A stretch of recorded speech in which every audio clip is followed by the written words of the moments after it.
everyone. It's Angela Stevens with the podcast Refocus Careers. And this podcast is all about helping you find out about different careers, what they're like, what they do. And I've got such an amazing guest today. And she is a wedding planner. She's an event planner. She's even a ballroom dancer instructor. She's got so many talents. And we're going to talk to her about that. But first of all, her name is Regina Galiyeva. She's amazing and so many things that she does. We featured her on our podcast, refocuswithangela.com. So check that out. She's on that podcast as well. But we're going to talk to her more about this today. So, Regina, thank you so much for joining us. Thank you so much for having me. Awesome. So I have to say, I work globally and I caught her accent. And so where are you from? I was born and raised in Kazakhstan. So Okay. my first language is Russian. Uh-huh. And this is the accent is what's left of from what I used to try to get rid of, but now I love it. What's left? No. I love it. I was telling her my mother's main name was Andrietti. So I and my podcast coordinator, she is from Serbia. So we work globally. So I love the accent. But I want to go back further to you. When you were a little girl or when you were in high school, did you know you always wanted to do this, or what was your dreams back then? Well, I started with dancing. I believe I saw some dancing on TV when I was 8 years old, and I tried to repeat what people were doing on TV. My mom saw me dancing, and she was the one who kind of started the whole ballroom dance lifestyle for me that I went for many, many years. And being surrounded by the, ballroom dancing, and it's all very elegant.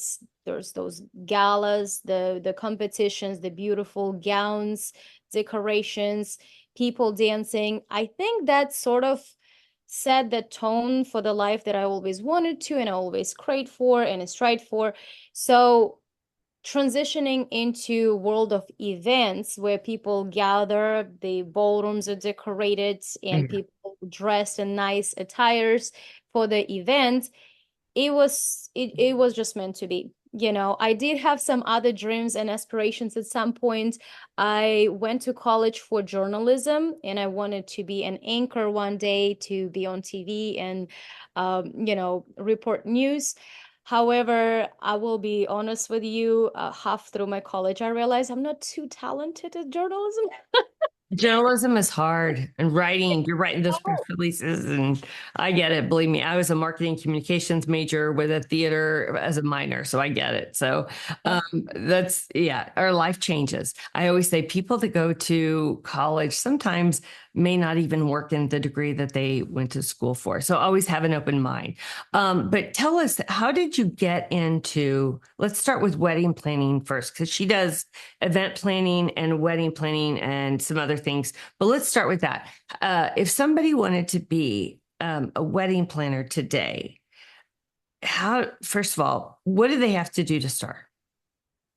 Absolutely. First, you really have to have a strong desire to be in this industry because it sounds very exciting. The movies make it very glamorous, but it is a job, it is a career, and you have to put 200% of yourself, your energy and your time. So you certainly have to have the strong desire, but you can't find out if you have the desire until you actually work in that, right?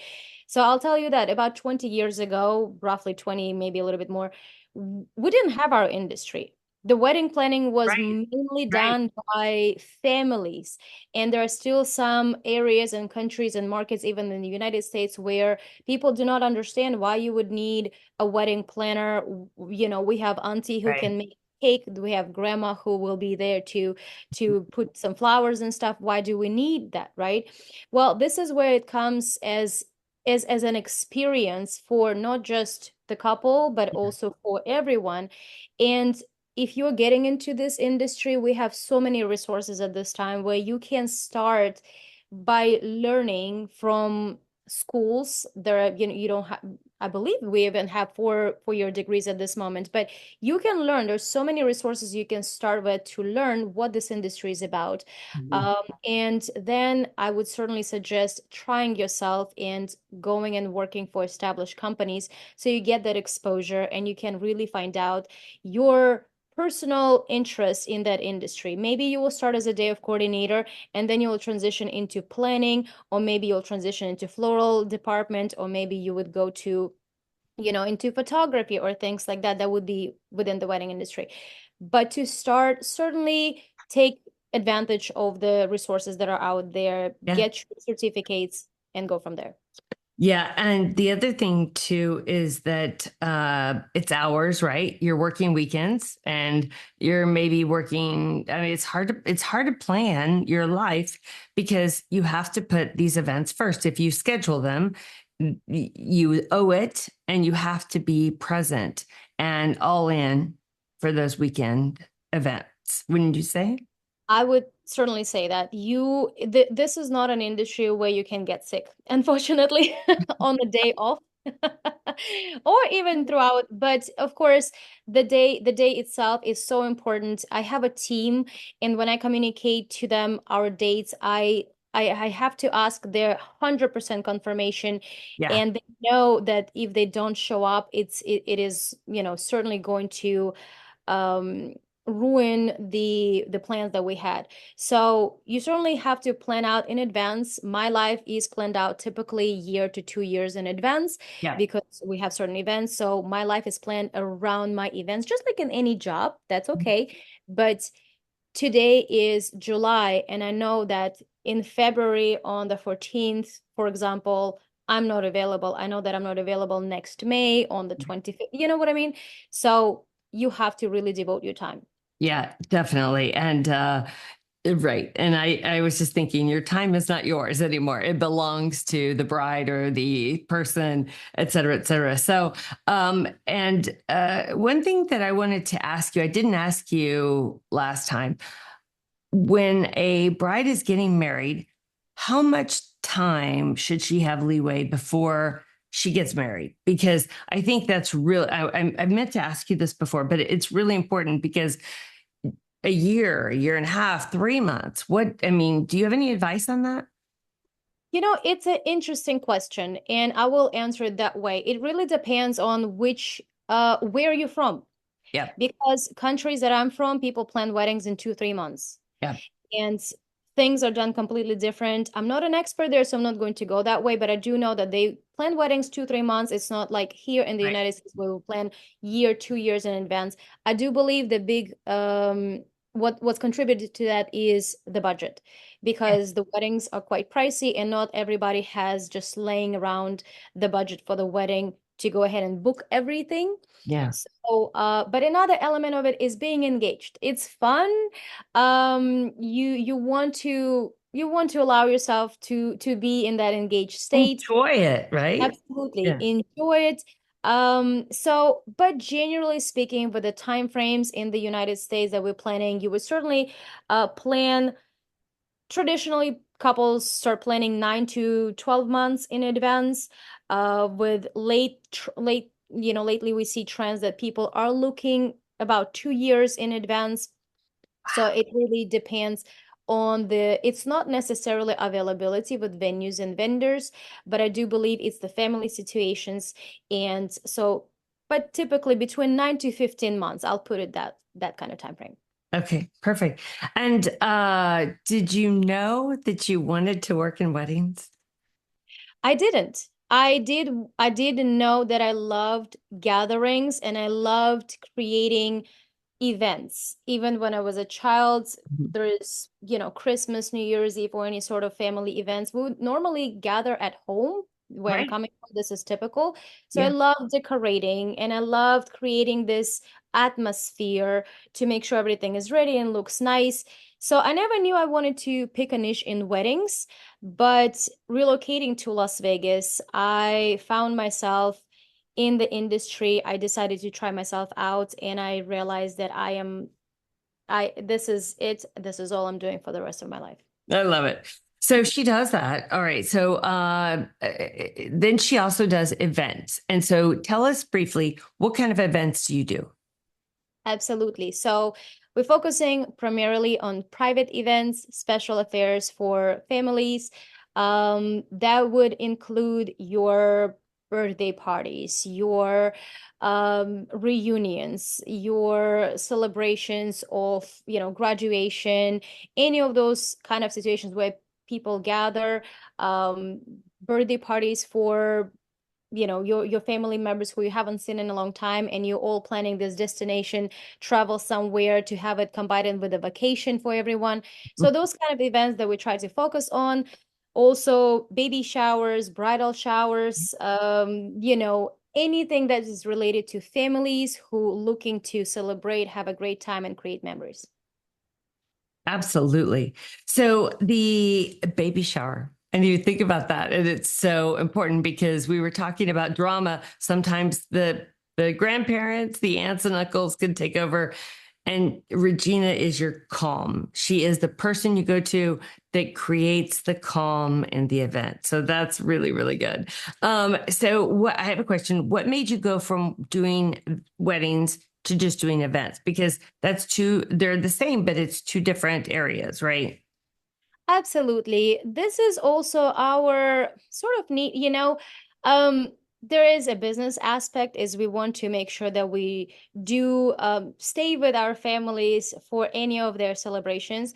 But another aspect of it, believe it or not, when we work with couples for 9 months, 12 months, 15 months, and then the wedding is over and the relationship is sort of over.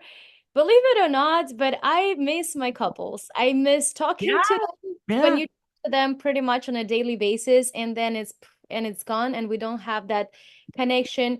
And it's sort of, that missing link that nobody talks about it. Nobody Bittersweet. talks about it. The Mm. client is it has gotten married, and they're certainly not coming back to us for their second wedding.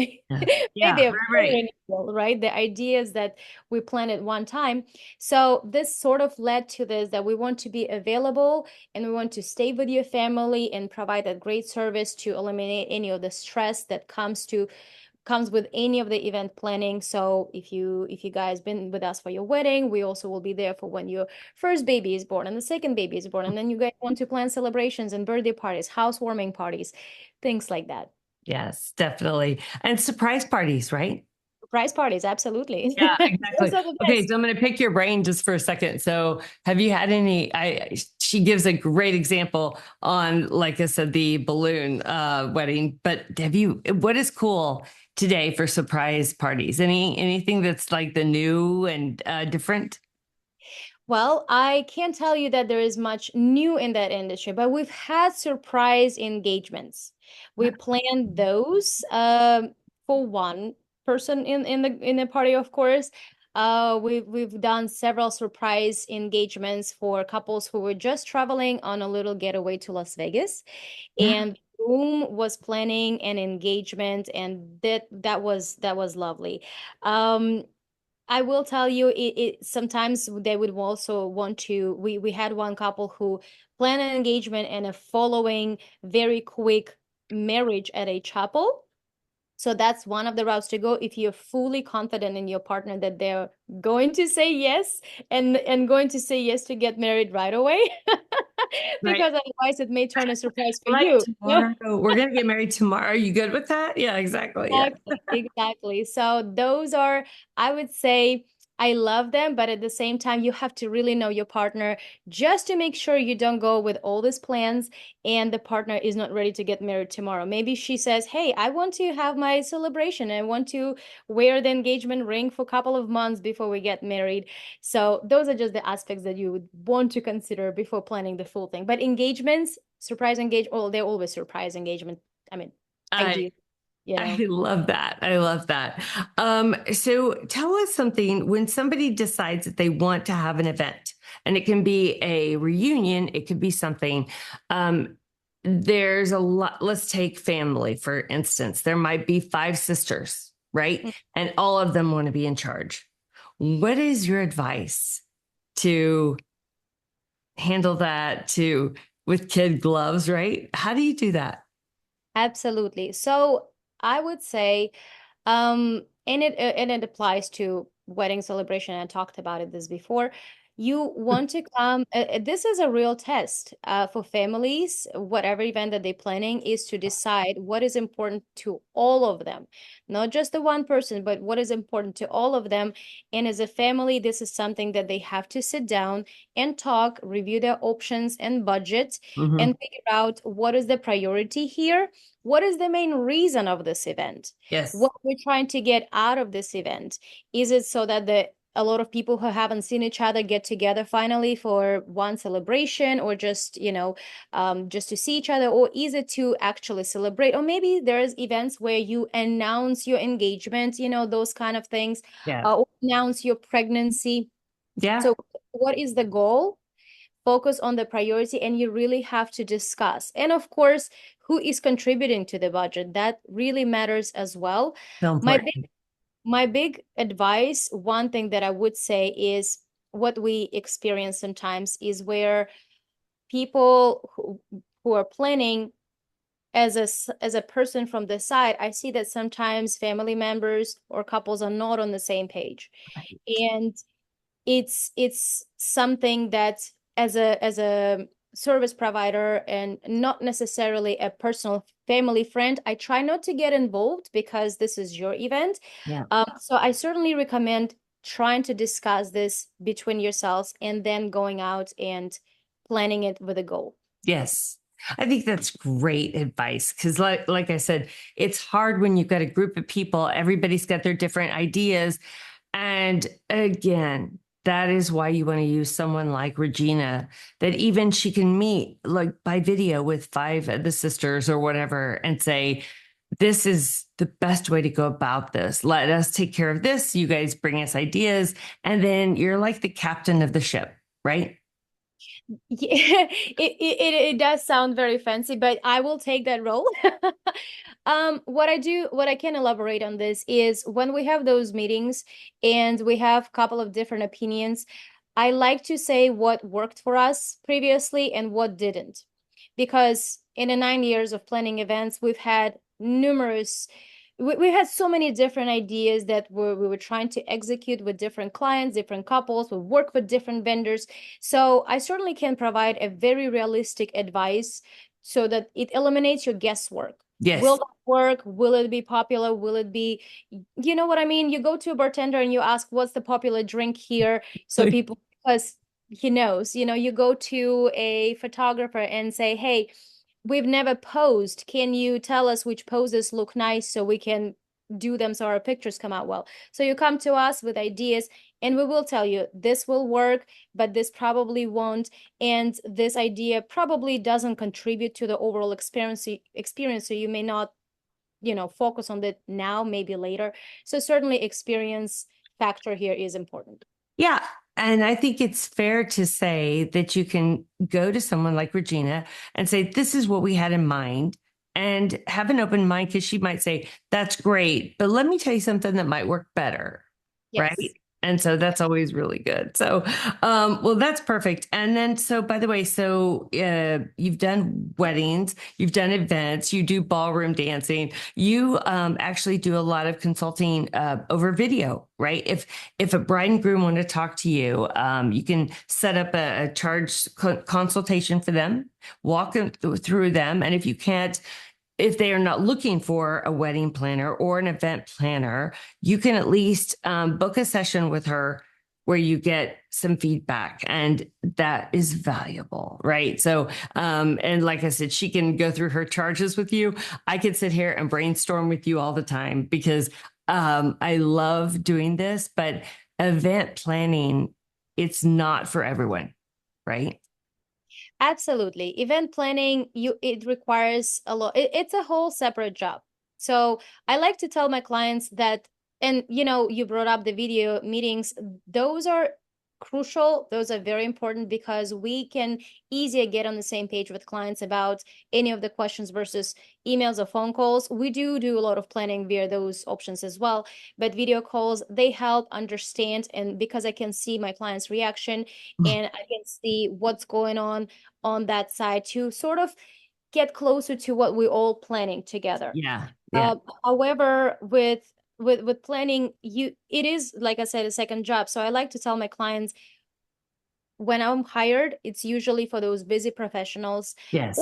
people who have a first job, maybe second job, maybe pets, kids, parents to take care of, and they don't have time to sit around and organize and do all the guesswork, compare reviews, and just learn from so much advice, sometimes incorrect advice, being bombarded from all the social media that they see. That's Yeah. right. So That's absolutely. right. And again, I go back to say that Regina is your calm. She kind of takes everything down, and no matter what you're working on, it's worth a phone call. It's worth a consultation with her, and we'll put the notes on this podcast. But lastly, I want to ask you a question. How did you get into ballroom dancing? I got into ballroom dancing when I was a child. I just wanted to dance. I watched something on TV, tried to repeat that, and my mom took me to the ballroom dance school. I did want to try ballet, but in the town that I'm from, it's such a small town, only 25,000 people in a different country. We didn't have ballet schools, but we had ballroom dance schools. This is how I got into it, and I grew up pretty much on the stage. So Yeah. I used to perform, and I loved it. I loved dressing up, doing little makeup as a little girl, and would go and do waltzes and performances and acting. So that's kind of how I got into it. And I'm never looked back. I didn't I leave the industry at all. I love it. I'm so impressed with you. And like I said, we've never had anyone on here like Regina, and I've learned so much.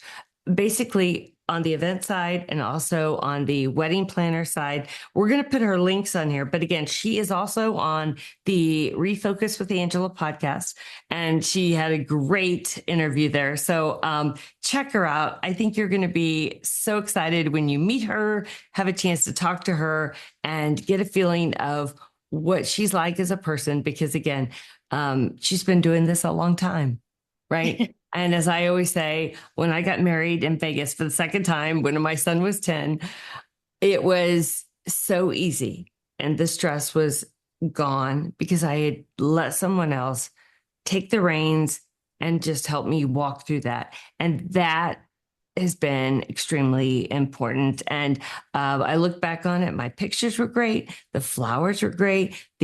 All of these things is what you are specialized in, and it's what you do, right? That is correct. That's the whole experience that we try to give our clients. And exactly just like you said, so that you just sort of come in and experience your special day while we take care of all the details. I love it. I said last question, but one last question. If someone were to schedule a meeting with you, and let's just say it doesn't have to be a wedding, it may just be an event. What are the things that you would like for them to have prepared that can make that conversation go more and be more productive? Typically, there's just a few basic questions. One of them is very tough because a lot of people don't know it yet. But the basic details that the couples would want to prepare on, not couples, if you're planning just an event, is the date of your event. Mm-hmm. Also, what sort of a guest count that you're looking for. Mm-hmm. General vision, what are you into? Are you into events that is outdoor by the pool, on the beach? Do you want it to be in a destination or in a banquet hall? Yes. Things like that.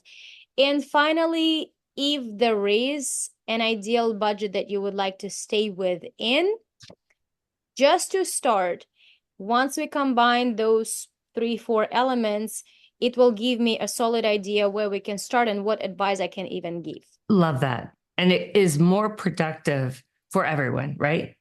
Absolutely, absolutely. That is the point. A lot of times people feel unsure or insecure a little bit about little details because they don't know what they don't know themselves yet, right? But Exactly. to start with, there's absolutely you can start and you say, "Hey, Regina, I have $1 and I have 100 people and I would like it to be in the Bahamas." We got the answer right away. Probably not going to happen. But Right. we can venture off from there and see again what are the priorities, and then we'll focus further on that. I love that. I love that. Well, first of all, Regina, what a pleasure it's been to have a conversation with you both on this podcast and on the other podcast. You are amazing. She's delightful. If you've never met her, schedule an appointment with her. She will put all of your nervousness away. She'll just take that away and give you that calmness. So, again, I graciously thank you for your time today and being on this podcast. Absolutely. I'm happy to be here. Thank you so much as well.